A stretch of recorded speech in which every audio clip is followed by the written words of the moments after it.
एक आदमी एक महात्मा के पास गया, महाराज घाटा लग गया। क्या हुआ? एक कंपनी में घाटा लग गया। महात्मा बोले फायदे में हो। दोबारा गया, महाराज घाटा लग गया। क्या हुआ? कंपनी बिक गई। गुरुजी बोले फायदे में हो। महाराज 2 साल बाद फिर पहुंचा। क्या हुआ? मकान बिक गया। फायदे में हो। पर ये पूछने की दम ना पड़े, गुरुजी रहे होंगे हमारे जैसे उल्टे। 1-2 महीना बाद फिर पहुंचा, अब बर्बाद हो गए। क्या हुआ? लुगाई भग गई। फायदे में हो। वापस आया, 1.5-2 महीने बाद फिर गया, महाराज अब तो बिल्कुल बर्बाद हो। क्या हुआ? बच्चों ने पीट के भगा दिया। फायदे में हो।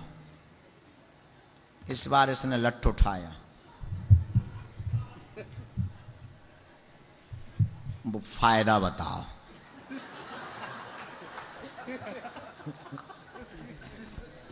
तुम ऐसा ट्राई मत करना कभी, और खासकर हमारे पास तो मत करना, क्योंकि ऑलरेडी हम 5-6 लोग लेकर चलते हैं। पर उसने लठ उठाया, पीटने के लिए नहीं, गलत मत लेना उसका, उठाया। फायदा बताओ। महात्मा भी हमारे ही जैसे थे।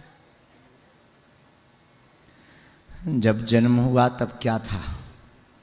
कुछ भी नहीं, बिना कपड़ों के आया था, और शरीर पर कपड़े हैं, मतलब तू फायदे में है।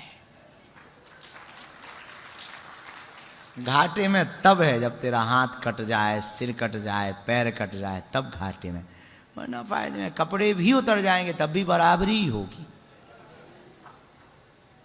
घाटा तो कभी होगा ही नहीं। जब इतने अपन फायदे में, प्लस पॉइंट में हैं, तो ये उनके लिए है जो थोड़े से घाटे में टेंशन लेने लगते हैं, स्ट्रेस में आ जाते हैं, डिप्रेशन में आ जाते हैं। ये चिंता छोड़ो, क्या गया था ही क्या अपना, जो गया यहीं से पाया, यहीं सौंप दिया, चला गया। जय बजरंगबली की। चल पड़ो। हमारी एक आदत है, कुछ अगर गया तो हमें ज्यादा फर्क नहीं पड़ता, हो गया जय बजरंग। हमारी दादी जी शांत हुई 2015 या 16, भूल गए, देखो बुढ़ापे का दिमाग है ना। परिवार बैठा, हमको बुलाया गया, हम पन्ना में थे, गए। दादी जी से हमारा बड़ा ममत्व था। चली गई, वो पड़ी थी। जैसे अभी कहा ना चाय ले आओ, हम गए, उनका चाय ले आओ। माता जी बहुत नाराज, उन्होंने ऐसे मुक्का किया। अब वो रो रही थी, बल्कि उस वक्त सब लोग रो रहे थे, पूरा परिवार बैठा था, सब रो रहे थे। हम एक कोने में बैठे, कुछ लोग हमारे साथ गए थे, कुछ आए मिलने। हमने अपनी बहन जी को कहा कि चाय ले आओ, वो भी रो रही थी। माता जी ने एक कोने में ले जाके बड़ी डांट लगाई, मुक्का दिखाया, शर्म नहीं आती है दादी जी, ये वो। कहा बात ठीक है, पर हम रो तो लें, पर हमारे रोने से अगर इनको उठना हो, रो लेते हैं। इसका मतलब ये नहीं कि तुम लोग मत रोना, मनमौजी वाली बात। बहुत देर हो गई, सब कुछ चलता रहा। किसी ने, हमारे बगल में एक बहुत सज्जन बैठे थे, वो महात्मा ही है, बहुत अच्छे महात्मा है। उन्होंने धीरे से कहा कि आपको फर्क क्यों नहीं पड़ता? हमने कहा ऐसा नहीं है कि फर्क नहीं पड़ता, हम संसार में ही, हमको भी फर्क पड़ता, पर देखने का तरीका बदल गया। कैसे? हम कहा हमारे गुरु ने हमसे कहा कि संसार में कुछ भी नष्ट नहीं होता है। कोई प्लास्टिक अगर टूट जाता है तो वो वापस जाता है फैक्ट्री में, तो जो मग्गा था वो बाल्टी बन के आता है, ब्रश बनकर आता है, कटोरी बनकर आता है।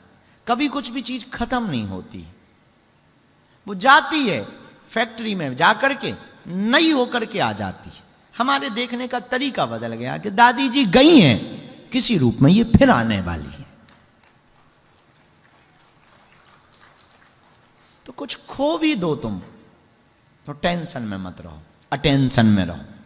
भगवान ने ठीक किया है, कुछ और अच्छा करने वाले हैं परमात्मा। शेर पीछे होने का मतलब ये मत समझ जाया करो कि शेर डर गया, लंबी छलांग लगाने के लिए कभी कभी शेर 4 कदम पीछे जाता है।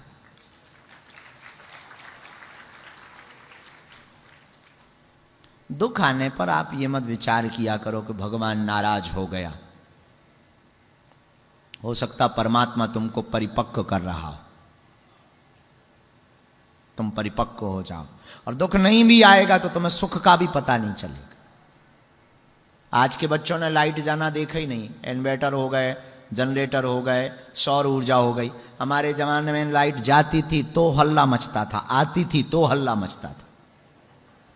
और दोनों के मजे, हम लोग 2 बार लाइट का मजा लेते थे, जाने का हो चली गई और बाहर निकलते थे, आ गई हो फिर अंदर आ जाते। तुम लोगों को मजा ही नहीं आता है क्योंकि तुम्हारी जाति ही नहीं है।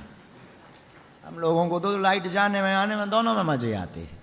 हाँ, तो अब आज के बच्चों को क्या तो वही हम तुमसे कहना चाहते कि अगर तुम्हारे पास दुख नहीं रहेंगे तो तुम सुख का मजा ही नहीं ले पाओ।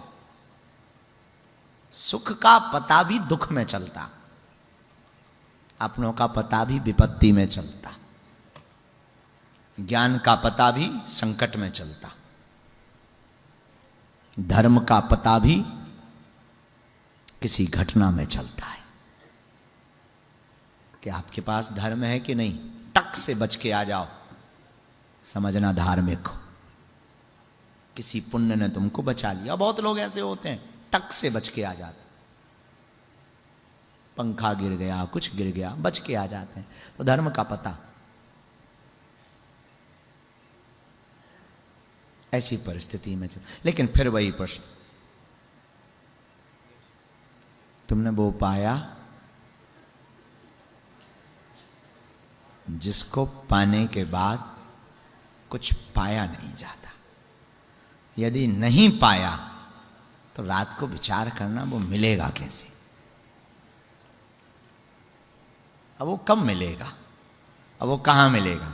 और सच्ची कमाई का रास्ता हमसे कोई पूछे तो यही है, वो पालो जिसको पाने के बाद फिर कुछ पाना ना पड़े। बाकी सब आना जाना है। तुम प्रधानमंत्री भी बन जाओ तो 5 साल बाद खतरा कुर्सी का, फिर टेंशन लगी रहेगी कि सांसद भग ना जाए।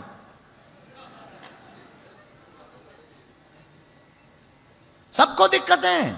नेताजी को दिक्कत है कोई नया नेता ना बन जाए, मुख्यमंत्रियों को दिक्कत है कि विधायक ना भग जाएं, गुरुओं को दिक्कत है चेले दूसरे के पास ना चले जाएं। गुरुओं की अलग टेंशन है चल रही, बाबाओं की अलग टेंशन है कि हमारा चेला दूसरे के यहां ना चला जाए। और गुरु देखे रहते हैं कि आजकल किसको फॉलो कर रहा है। हमारी बात अलग है, हमको टेंशन ही नहीं, अपन तो दूसरों के ही चेलों के ऊपर जय जय कर रहे हैं, अपने खुद के कोई यही नहीं है। पर गुरुओं के अलग मजे चल रहे, पंडितों के अलग मजे हैं, पंडितों की अलग टेंशन है। इनका चेला इस बार की नवरात्रि किसको बुला रहा, किसी दूसरे को बुला लें तो जितनी तुम्हें दूसरे को बुलाने का फल नहीं मिलेगा उतना पाप मिलेगा। ये जहां रहेंगे वहीं से कोसेंगे। तो जब 2100 देने थे तो हमें बुलाया, 5100 में उसको बुला लिया। इनकी अलग टेंशन है।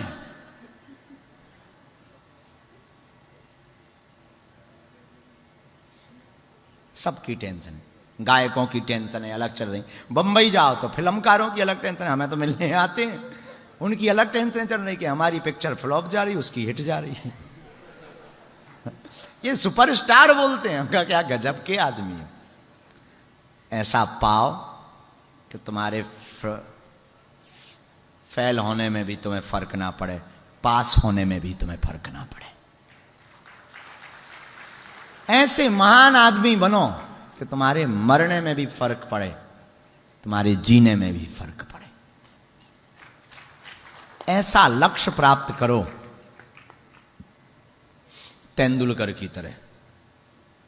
क्रिकेट में खेलता नहीं है पर बात हमेशा होगी, संन्यास ले लिया पर बात होती। और फिल्मकारों में भी ऐसा अभिनेता बनो अमिताभ की तरह कि भले ही पिक्चर फिल्म फ्लॉप हो जाए पर पिक्चर में होना ही काफी है। ऐसा गुरु बनो विवेकानंद की तरह। कोई चेला नहीं है, खुद भी नहीं बचे, आज भी जिंदा। ऐसा नेता बनो